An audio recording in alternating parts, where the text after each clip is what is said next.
Bienvenue sur ma chaîne Une histoire, un dodo. Aujourd'hui, je vais te faire la lecture du livre de Heidi, le chapitre 3, L'hiver dans la montagne. L'été se passa ainsi. Dès le lever du soleil, Peter passait prendre Heidi et il montait à l'alpage, escorté par les chèvres. À présent, la petite les connaissait toutes. Il y avait la turque aux fortes cornes, la chardonnette, une batailleuse et l'herminette la plus cajoleuse. Peu à peu, les jours raccourcirent et le froid s'installa.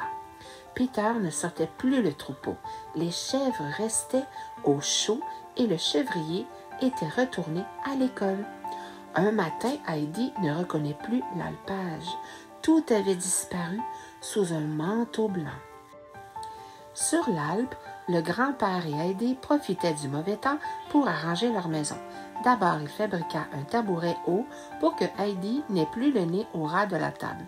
Ensuite, il sculpta une écuelle et la cuillère assortie. Heidi était ravie d'avoir sa propre vaisselle. Un autre jour, il lui tailla une flûte. « On ne s'ennuie jamais avec toi, grand-père. »« Avec toi non plus, ma petite Heidi. » Un beau jour de janvier, où le froid avait tout gelé, on frappa à la porte du chalet. C'était Peter, le chèvrier, qui était monté du village pour prendre de leurs nouvelles.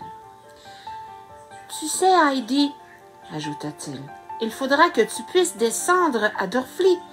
Ma grand-mère a tellement envie de faire ta connaissance. »« Oh, grand-père, supplia Heidi, laisse-moi y aller. » Le grand-père vivait depuis si longtemps en ermite qu'il n'avait guère envie de descendre, mais Heidi insista tant qu'il finit par céder. Il enveloppa de couverture, puis il attela le traîneau et ils glissèrent jusqu'à Drfli. « Merci, grand-père !» cria Heidi tout excitée. Le froid lui rosissait les joues. Elle riait aux éclats et le grand-père était tout ému de la voir aussi heureuse. Il déposa la petite fille devant le misérable chalet de Peter. Heidi poussa la porte. Dans l'unique pièce, tout traversée de courants d'air, une vieille femme était recroquevillée, enveloppée dans un châle trop mince. « Approche-toi, dit-elle d'une voix douce. Mes yeux sont morts depuis longtemps. Mais mes oreilles sont encore bonnes, ma mignonne. Raconte-moi comment vous vivez là-haut, le grand-père et toi. » Le soir, quand ils furent installés dans leur chalet bien calfeutré, Heidi raconta à son grand-père la triste vie de la grand-mère. Depuis la mort du père de Peter, personne ne réparait plus le chalet et l'argent était rare. « Tu sais faire tant de choses. Si tu voulais, la grand-mère n'aurait plus si froid. S'il te plaît, grand-père. » Et c'est ainsi que la petite Heidi réussit à convaincre un vieillard bougon d'aider à nouveau ses semblables. Le dimanche qui suivit, le grand-père se leva tôt. « Habille-toi, Heidi.